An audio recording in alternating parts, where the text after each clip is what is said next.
Hello दोस्तों, आप सभी का स्वागत है समसामयिक घटना चक्र के इस ऑनलाइन प्लेटफॉर्म पर। मैं मोहित आप सभी का हार्दिक स्वागत करता हूं। आज अपने इस वीडियो में आज हम चर्चा करेंगे 19 मार्च 2026 के महत्वपूर्ण करंट अफेयर। देखा जाए तो कल कुछ व्यक्तिगत कारणों से मैं ऑफिस आया नहीं और जिस कारण से क्लास भी नहीं आई थी। ठीक है, तो आज हम चर्चा करेंगे यहाँ पर 19 मार्च 2026 के जो महत्वपूर्ण करंट अफेयर उन पर चर्चा करेंगे। इसके बाद देखा जाए थोड़ी देर बाद आपको जो 20 मार्च का करंट अफेयर है वो भी प्रोवाइड कर दिया जाएगा। यहाँ पर हम बहुत महत्वपूर्ण खबरों पर चर्चा करेंगे। जैसे देखा जाए तो 10,000 किसान उत्पादक संगठनों का जो सरकार का लक्ष्य था वो भी पूरा कर लिया गया है। और यहाँ पर देखा जाए जो फोर्ब्स 2026 की नई सूची जारी की गई है उसके बारे में चर्चा करेंगे। साथ ही साथ यहाँ पर देखा जाए जो गिनीज वर्ल्ड रिकॉर्ड बना है 7 ज्वालामुखी चोटियों को एक कम समय में, सबसे कम समय में देखा जाए पार करने का गिनीज वर्ल्ड रिकॉर्ड बना है, उस पर भी चर्चा करेंगे। इसके साथ साथ अन्य बहुत महत्वपूर्ण जो करंट अफेयर उन पे सारे पॉइंट्स पर चर्चा करेंगे। चलिए एक एक कर पॉइंट्स देखते हैं। आइए देखते हैं। सबसे पहले देखेंगे यहाँ पर स्टेट न्यूज के अंतर्गत पंजाब राज्य से एक खबर है, आपकी परीक्षा के दृष्टिकोण से इंपॉर्टेंट भी है। पंजाब में शिक्षा क्रांति 2.0 लॉन्च किया गया है। यहाँ पर देखा जाए पंजाब सरकार ने शिक्षा क्रांति 2.0 कार्यक्रम शुरू किया है। यह पहल विश्व बैंक के सहयोग से लागू किया गया है। ठीक है, याद रखिएगा, एग्जाम में डायरेक्टली पूछा जा सकता है कि पंजाब सरकार के द्वारा जो शिक्षा क्रांति 2.0 है किसके सहयोग से लॉन्च किया गया, तो विश्व बैंक के सहयोग से इसको लॉन्च किया गया, वर्ल्ड बैंक के सहयोग से पंजाब राज्य में इसको लॉन्च किया गया। यहाँ पर देखा जाए इसका उद्देश्य क्या है, तो स्कूली शिक्षा के जो बुनियादी ढांचे हैं और उनकी गुणवत्ता में सुधार करने के लिए इसको लागू किया गया। यहाँ पर देखा जाए कार्यक्रम के तहत स्कूलों में आधुनिक सुविधाएं, डिजिटल शिक्षा तथा बेहतर शिक्षण पद्धतियों को बढ़ावा दिया जाएगा। ठीक, देखा जाए तो ये पहल छात्रों को सीखने के परिणाम यानी कि लर्निंग आउटकम को सुधारने पर केंद्रित होगा। यानी कि जो स्टूडेंट कॉलेजों में मतलब स्कूलों में जो पढ़ते हैं उनका जो लर्निंग आउटकम है उसमें सुधार लाने के उद्देश्य से ये शिक्षा क्रांति 2.0 पहल लॉन्च किया गया। परीक्षा में आपके सवाल क्या पूछेगा, परीक्षा में आपके सवाल पूछेगा कि लर्निंग आउटकम को सुधार करने के लिए विश्व बैंक के सहयोग से निम्नलिखित में से किस राज्य के द्वारा शिक्षा क्रांति 2.0 लॉन्च किया गया है। तो वो राज्य कौन सा है, वो राज्य है आपका पंजाब। ठीक है, पंजाब राज्य है। चलिए आगे देखते हैं। नेपाल में पहली ट्रांसजेंडर सांसद बनी भूमिका श्रेष्ठा। यहां पर भूमिका श्रेष्ठा का नाम बहुत महत्वपूर्ण हो जाता है। नेपाल में हाल ही में देखा जाए तो चुनाव संपन्न हुए, जो वहां के आम चुनाव थे वो संपन्न हुए और पहली बार देखा जाए कि कोई ट्रांसजेंडर सांसद यहां पर बनी है। उनका नाम क्या है, भूमिका श्रेष्ठा। ठीक है, याद रखिएगा, परीक्षा में आपसे पूछ सकता है कि नेपाल में हाल ही में हुए आम चुनाव में पहली ट्रांसजेंडर सांसद कौन है। 4 ऑप्शन दे देगा, उसमें आपको यहाँ पर नाम टिक करना होगा, नाम आपको याद रखना होगा, भूमिका श्रेष्ठा। यहाँ पर देखा जाए भूमिका श्रेष्ठा को नेपाल की पहली ट्रांसजेंडर सांसद के रूप में नियुक्त किया गया। यहाँ पर देखा जाए यह उपलब्धि ट्रांसजेंडर समुदाय के प्रतिनिधित्व और समान अधिकारों की दिशा में ऐतिहासिक कदम है। उनकी नियुक्ति समावेशी लोकतंत्र और लैंगिक समानता को बढ़ावा देने के प्रतीक मानी जा रही है। यह कदम नेपाल में LGBTQ+ समुदाय के अधिकारों को मजबूत करने में महत्वपूर्ण भूमिका भी निभाएगी। ठीक है, तो ये नाम आप याद रखिएगा, भूमिका श्रेष्ठा का। ठीक है, चलिए आगे देखते हैं। विश्व खुशहाली रिपोर्ट 2026, वर्ल्ड हैप्पीनेस रिपोर्ट 2026 के बारे में चर्चा करते हैं। यहां पर देखा जाए जो फिनलैंड है लगातार 9वीं बार सबसे खुशहाल देश बना है। ठीक है, लगातार 9 सालों से जो फिनलैंड है, ठीक, फिनलैंड वो टॉप पर है। ठीक, ये पॉइंट आपको याद रखना है। फिन जैसे फिन है ना, तो फिनलैंड, अब फिन से फन बना हुआ है, तो आप याद रख सकते हैं कि पहले टॉप पर कौन है, फिनलैंड है। चलिए देखते हैं। वर्ल्ड हैप्पीनेस रिपोर्ट 2026 के अनुसार फिनलैंड लगातार 9वीं बार दुनिया का सबसे खुशहाल देश बना। यहां पर देखा जाए रिपोर्ट में कुल 147 देशों को शामिल किया गया, यानी कि जो रिपोर्ट तैयार की गई थी इस रिपोर्ट में 147 देशों को सम्मिलित किया गया था। भारत यहां पर देखा जाए तो 116वें स्थान पर रहा। भारत का कौन सा स्थान रहा, 116वां स्थान रहा। देखा जाए तो 2025 में भारत 118वें स्थान पर था, यानी कि 2 अंकों का यहां पर भारत की रैंकिंग में सुधार हुआ है। ठीक है, 2 अंकों का सुधार हुआ है। चलिए देखते हैं शीर्ष 5 देश देख लेते हैं कौन कौन से देश हैं जो टॉप पर रहे। Finland, Iceland, Denmark, Costa Rica और स्वीडन। ठीक है, यहां पर ये 5 देश हैं, Finland, Iceland, Denmark, Costa Rica और स्वीडन। ये 5 शीर्ष देश हैं खुशहाली के मामले में। ठीक है, सबसे कम खुशहाल देशों में देखा जाए तो अफगानिस्तान जो है इसका सबसे अंतिम स्थान है। अफगानिस्तान का सबसे अंतिम स्थान है, यानी कि 147 देश है तो इसमें देखा जाए तो 147वां स्थान जो किसका है, अफगानिस्तान का है। फिर उसके बाद देखा जाए तो 146वां सियरा लियोन और जो मलावी है इसका 146वां स्थान है। ठीक है, यहां पर देखा जाए तो एक पॉइंट नोट करने वाली है कि रिपोर्ट में सोशल मीडिया के अत्यधिक उपयोग को युवाओं के मानसिक स्वास्थ्य पर नकारात्मक प्रभाव का मुख्य कारण बताया गया है। यानी कि सोशल मीडिया का अत्यधिक उपयोग, ठीक है, सोशल मीडिया है एक तरीके से देखा जाए तो युवाओं के मानसिक स्वास्थ्य पर नकारात्मक प्रभाव डाल रहा है। खासकर जो इंस्टाग्राम है, फेसबुक है, यूट्यूब है, उसके जो रील्स हैं, ठीक है, स्क्रॉल करते जा रहे हैं, स्क्रॉल करते जा रहे हैं, कभी मतलब मूड स्विंग करने का मेन, अब तो देखा जाए, एक पहले होता था कि मूड स्विंग दूसरे कारणों से होता था, अब मूड स्विंग होता है रील्स देखकर। ठीक, एक रील आई, हमने लाइक किया, पता लगा वैसी ही रील आना स्टार्ट हो गई। अब वैसी रील आना स्टार्ट हो गई तो हम उस रील से खुद को रिलेट करने लग जाते हैं। अब रिलेट करने लग जाते, फिर पता चला कि थोड़ी देर बाद अच्छा सा रील आया, फिर थोड़ी देर बाद थोड़ा सा खराब रील आया, दिल टूटने जैसा रील आया। तो मानसिक स्वास्थ्य जो है इन रील्स के कारणों से देखा जाए तो व्यक्ति के यानी कि युवाओं के जो मानसिक स्वास्थ्य है उस पर नकारात्मक प्रभाव डाल रहा है, ये बात इस रिपोर्ट में बताई गई है। ठीक है, यानी कि सोशल मीडिया का जो अत्यधिक उपयोग है और सोशल मीडिया से जुड़ाव है, और अब तो रिपोर्ट्स कई जगह आती हैं, दैनिक भास्कर की जो एक्सप्लेनर आता है उसमें आप देखेंगे, पढ़ेंगे तो वहां पर लोग चैट जीपीटी से शादी कर ले रहे हैं। ठीक है, सोशल मीडिया से शादी कर ले, विवाह कर ले रहे हैं, हर चीज सोशल मीडिया से पूछना है।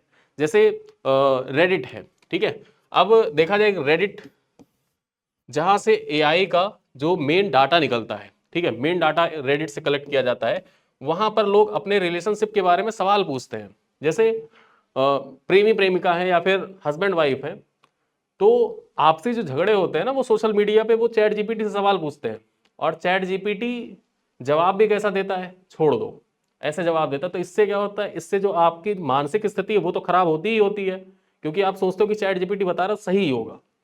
ठीक है, लेकिन उसको प्रोसेस इस तरीके से कर दिया गया है चीजों को कि वो आपके मानसिक स्वास्थ्य की एकदम धजिया उड़ा दे रहा है। ठीक है, तो इस वजह से देखा जाए तो सोशल मीडिया का लिमिटेड प्रयोग ही करना चाहिए। आप यूज के लिए उसको मतलब अच्छे कामों के लिए यूज करिए, ज्यादा सही है।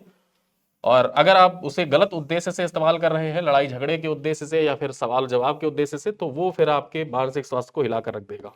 ठीक है, तो ये बात भी इस रिपोर्ट में बताई गई है कि आपके मानसिक स्वास्थ्य पर नकारात्मक प्रभाव का मुख्य कारण बताया गया है। देखते हैं यहाँ पर खुशी मापने के मानक क्या क्या बताए गए हैं। यहाँ पर देखा जाए जो ये वर्ल्ड हैप्पीनेस रिपोर्ट है, इसमें खुशी मापने के मानक क्या क्या है। सबसे पहले तो जीडीपी को बताया गया है, जीवन प्रत्याशा, सामाजिक समर्थन, स्वतंत्रता, उदारता, भ्रष्टाचार की जो धारणा है। ठीक है, यहाँ पर देखा जाए परसेप्शन ऑफ करप्शन, साथ ही साथ GDP, life expectancy, social support, freedom, और यहाँ पर देखा जाए जो परसेप्शन ऑफ करप्शन है, इनको बताया गया है। एक पॉइंट यहाँ पर ये याद रखिएगा कि ये रिपोर्ट जो होती है किसके द्वारा तैयार किया जाता है, तो United nation sustainable development solution network, ठीक है, के द्वारा गैलेप के सहयोग से तैयार किया जाता है। ये पॉइंट आपको याद रखना है। अब जब भी कभी आप कोई रिपोर्ट इंडेक्स पढ़ रहे हैं तो उस रिपोर्ट इंडेक्स में आपको कौन कौन सी चीजें याद रखनी है, सबसे पहले तो आप यहां पर देख लीजिए कि कौन कौन से पॉइंट आपको याद रखने होते हैं। ठीक है, जैसे कोई रिपोर्ट आप देख रहे हैं, सबसे पहले रिपोर्ट कौन सी है या किसके द्वारा जारी किया जाता है। ठीक, शीर्ष स्थान पर कौन है,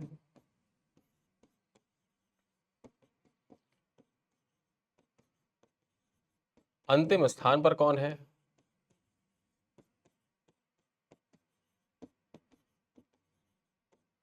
भारत का स्थान क्या है, और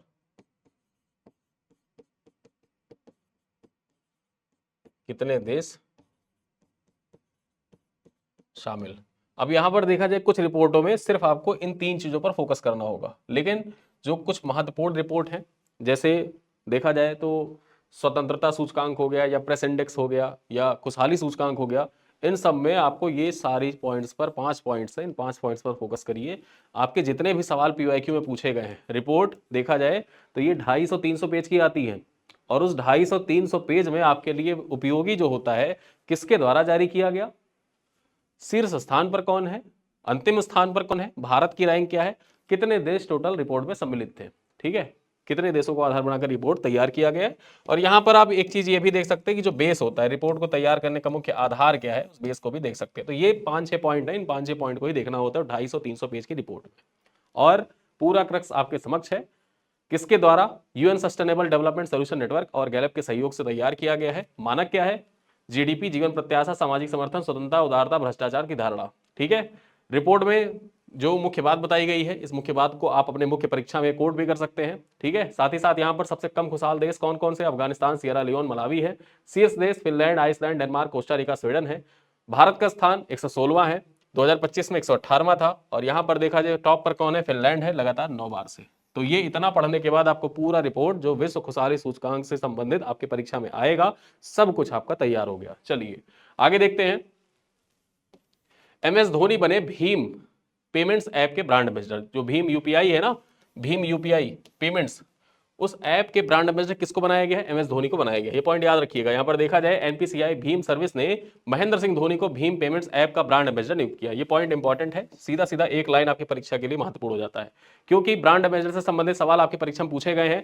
2018 यूपीपीसीएस का पेपर उठाकर देखिए, वहां पर आपका सेट बी था। सेट बी में देखा जाए तो क्वेश्चन नंबर 147, ठीक है, सेट बी क्वेश्चन नंबर 147, जो ढींग एक्सप्रेस थी उस टाइम पर, उनसे संबंधित सवाल पूछा गया था। ठीक, चलिए आगे देखते हैं। भीम को भारत का अपना पेमेंट्स ऐप के रूप में पुनर्स्थापित किया जा रहा है, जिसका लक्ष्य डिजिटल भुगतान के भरोसे और उपयोगिता को बढ़ाना है। यहां पर देखा जाए ये साझेदारी उद्देश्य है, इस साझेदारी का उद्देश्य यूजर्स का जो विश्वास उसको बढ़ाना है, साथ ही साथ भीम को घर घर तक पहुंचाना है। यहां पर देखा जाए भीम ऐप 15+ क्षेत्रीय भाषाओं को सपोर्ट करता है और कम इंटरनेट कनेक्टिविटी वाले क्षेत्रों में भी सुचारू रूप से कार्य करता है। ऐप का फोकस ग्रामीण तथा अर्ध शहरी क्षेत्रों में डिजिटल भुगतान को बढ़ावा देना तथा यूजर फ्रेंडली अनुभव प्रदान करना। इसी उद्देश्य से देखा जाए तो MS धोनी को भीम पेमेंट्स ऐप का नया ब्रांड एम्बेसडर बनाया गया है। चलिए आगे देखते हैं। विलियम डेल रिम्पल, यहां पर देखा जाए जो विलियम डेल रिम्पल है, इनको मार्क लिंटन हिस्ट्री प्राइज 2026 से सम्मानित किया गया। परीक्षा में आपके डायरेक्टली पूछेगा कि मार्क लिंटन हिस्ट्री प्राइज 2026 किसको प्रदान किया गया है? नाम है इनका विलियम डेम रिम्पल। ठीक है, यहां पर देखा जाए इनकी किताब का नाम भी जानेंगे, किस किताब के लिए दिया गया है। तो प्रसिद्ध इतिहासकार है विलियम डेम रिम्पल। इनको इनकी पुस्तक the golden Road How ancient India transform the world, ठीक है, ये पॉइंट याद रखिएगा, the golden Road How ancient India transform the world, इस किताब के लिए मार्क लिंटन हिस्ट्री प्राइज 2026 से सम्मानित किया गया है। अब यहां पर देखा जाए सवाल दो तरीके से पूछ सकता है। पहला सवाल तो आपसे यह पूछेगा कि जो मार्क लिंटन प्राइज है ये किसको प्रदान किया गया, ठीक है, किसको प्रदान किया गया, पहला सवाल तो डायरेक्टली ये पूछ लिया।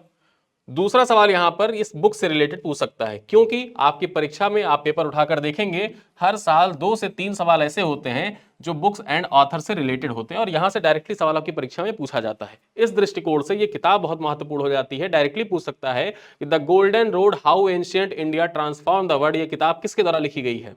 ठीक, वहां पर 4 ऑप्शन रहेगा, उन 4 ऑप्शन में से आपको टिक करना होगा विलियम डेम रिम्पल, ठीक है। या फिर सवाल जो 2 कथन वाले पूछे जाते हैं ना, कथन 1 कथन 2, वहां पर भी ऐसे पूछ सकता है। सवाल क्या पूछेगा कि वर्ष 2026 का Mark Lynton History Prize 2026 William Dalrymple को प्रदान किया गया है, ठीक है। और दूसरा कथन रहेगा कि यह पुस्तक देखा जाए उनकी कृति The golden Road How Ancient China Transform the World के लिए प्रदान किया गया है, ठीक है। तो यहां पर पहला कथन तो सही हो जाएगा कि Mark Lynton History Prize 2026 William Dalrymple को दिया गया है, लेकिन गलत यह हो जाएगा कि the golden Road How ancient India है, ना कि चाइना है, ठीक है। तो इस वजह से दूसरा कथन हमारा गलत हो जाएगा। तो ऐसे सवाल भी आपकी परीक्षा में पूछे जा सकते हैं। क्यों पूछे जा सकते हैं? 2025 का पेपर उठाकर देखेंगे, ऐसे ही सवाल पूरे पेपर में पूछे गए थे। चलिए आगे देखते हैं। यहां पर देखा जाए कुछ महत्वपूर्ण पॉइंट और जान लेते हैं। यह पुरस्कार ऐतिहासिक लेखन में गहन शोध, साहित्यिक गुणवत्ता और सामाजिक प्रासंगिकता को मान्यता प्रदान करता है। इस कृति को गहरी रिसर्च, प्रभावशाली प्रस्तुति और वैश्विक दृष्टिकोण के लिए सराहा गया है। यहां पर देखा जाए तो लगभग 10,000 यानी कि लगभग 8 लाख रुपए की राशि के साथ यह पुरस्कार दिया जाता है। यहां पर चर्चा करें, यह सम्मान J Anthony Lukas Book Prize Project का हिस्सा है, जिसे नेमैन फाउंडेशन और Columbia University School of Journalism के द्वारा संचालित किया जाता है, ठीक है। तो ये पॉइंट्स आप याद रख सकते हैं, लेकिन आपके लिए महत्वपूर्ण पॉइंट्स 2 ही हैं। कौन कौन से? मार्क लिंटन हिस्ट्री प्राइज 2026 किसको दिया गया? विलियम डेम रिम्पल को दिया गया। किस किताब के लिए दिया गया है? तो the golden Road How ancient India transform the World के लिए प्रदान किया गया। चलिए आगे देखते हैं। NIOT ने स्वदेशी फ्लोटिंग लेडार बॉयस सिस्टम का सफल परीक्षण किया। यहां पर देखा जाए national institute of ocean technology जो NIOT है, इसके द्वारा तमिलनाडु के मुथुनु तट पर देखा जाए फ्लोटिंग लेडर जो बॉयस सिस्टम है, इसका सफल परीक्षण किया गया है। यहां पर देखा जाए ये एक समुद्र आधारित रिमोट सेंसिंग तकनीकी है जो समुद्री सतह पर 300 मीटर ऊंचाई तक हवा की गति की दिशा मापता है, ठीक है। जो समुद्र की सतह है वहां से 300 मीटर की ऊंचाई तक हवा की जो गति है उसकी दिशा का मापन करता है, ठीक है। ये तकनीकी ऑफशोर विंड एनर्जी प्रोजेक्ट्स के लिए अत्यंत महत्वपूर्ण होती है, जहां पारंपरिक सेंसर काम नहीं करता है, ठीक है। ये तकनीक देखा जाए जो ऑफशोर विंड एनर्जी प्रोजेक्ट्स होते हैं ना, उनके लिए बहुत महत्वपूर्ण होती है, क्योंकि वहां पर होता क्या है कि पारंपरिक सेंसर काम नहीं करते कि हवा की दिशा क्या है। हवा की दिशा तय करने में ये लेडार जो बॉय सिस्टम है ये बहुत महत्वपूर्ण हो जाता है। यहां पर देखा जाए ये पूरी तरीके से स्वदेशी तकनीक है, जिससे आयात पर निर्भरता कम होगी और आत्मनिर्भरता बढ़ेगी। सिस्टम में सोलर पैनल और विंड टरबाइन लगे हैं, जिससे यह स्वचालित व निरंतर संचालन करता रहता है। इसे कठोर समुद्री परिस्थितियों जैसे ऊंची लहरों, नमक क्षरण में कार्य करने हेतु डिजाइन किया गया, यानी कि ये जो कठोर समुद्री परिस्थितियां होती हैं उसमें भी सुचारू रूप से संचालित होता रहेगा। चलिए आगे देखते हैं। अंतरराष्ट्रीय खुशहाली दिवस ये कब मनाया जाता है? 20 मार्च को मनाया जाता है। 20 मार्च का दिन यहां पर देखा जाए तो गौरैया दिवस के रूप में भी मनाया जाता है। ये भी आप याद रख सकते हैं, आई लव स्पैरो थीम गौरैया दिवस के रूप में यहाँ पर जो गौरैया दिवस है वो भी 20 मार्च को मनाया जाता है। ठीक है, क्या आप बता सकते हैं कि गौरैया, ये जो गौरैया है ये किन किन राज्यों की राज्य पक्षी है?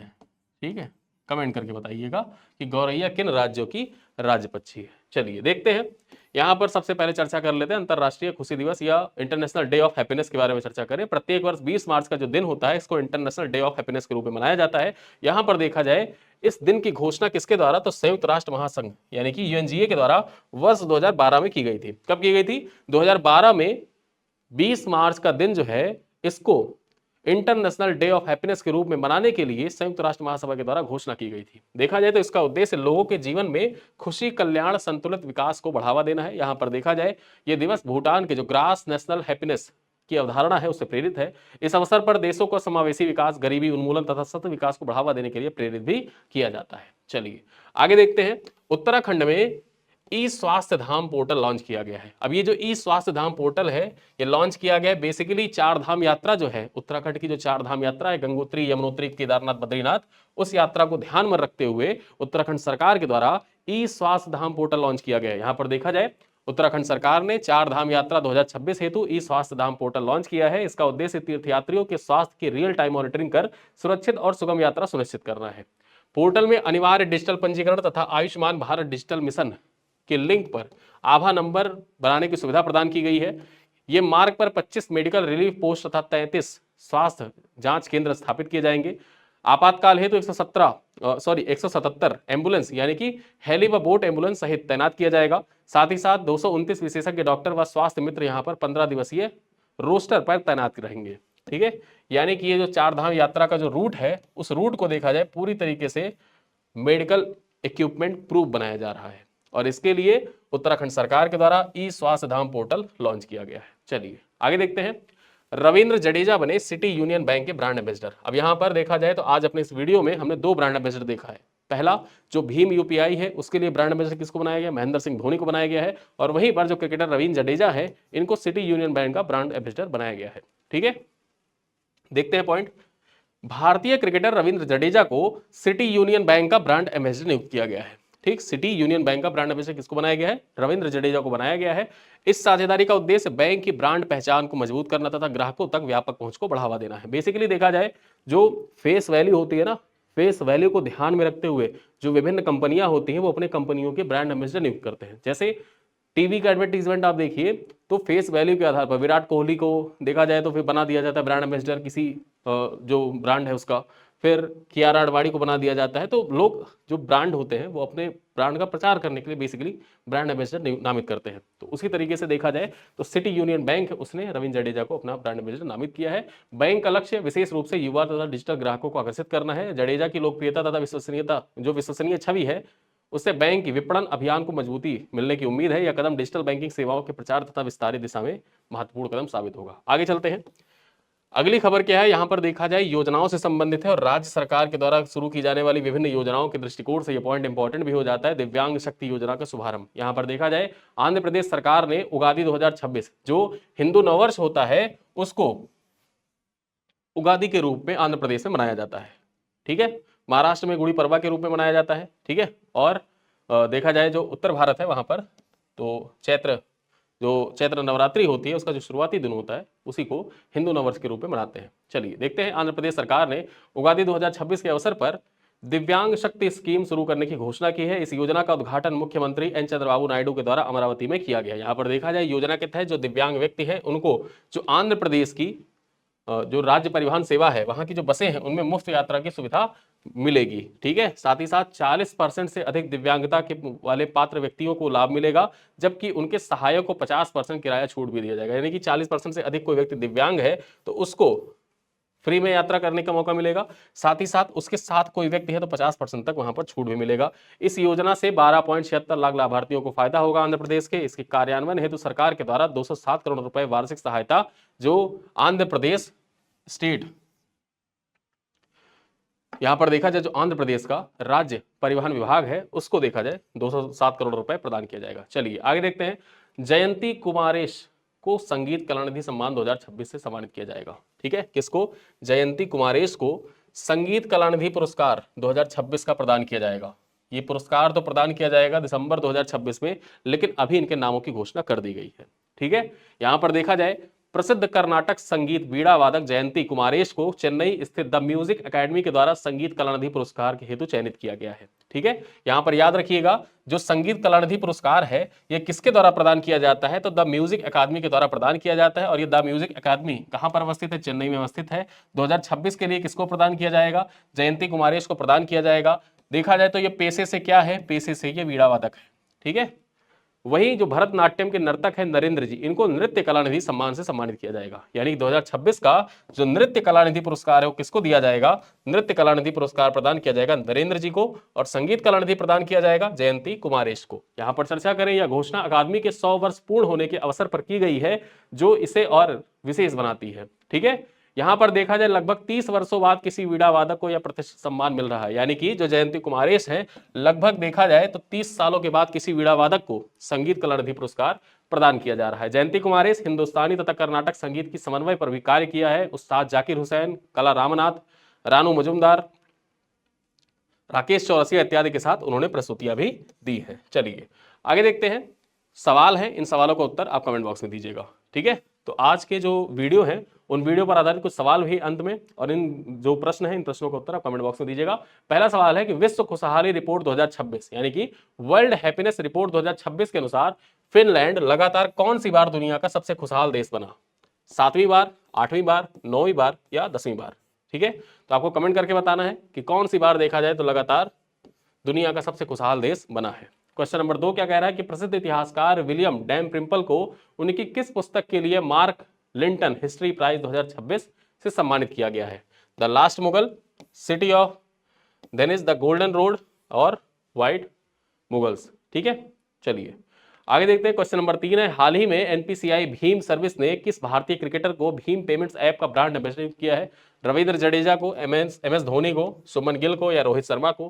क्वेश्चन नंबर 4 है, उत्तराखंड सरकार के द्वारा 4 धाम यात्रा 2026 के दौरान तीर्थयात्रियों को स्वास्थ्य निगरानी तथा डिजिटल पंजीकरण के लिए कौन सा पोर्टल लॉन्च किया गया है?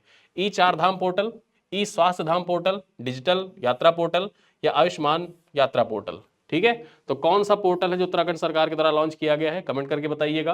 क्वेश्चन नंबर 5 है, द म्यूजिक अकादमी चेन्नई के द्वारा वर्ष 2026 के प्रतिष्ठित संगीत कलानिधि पुरस्कार के लिए किसे चुना गया है?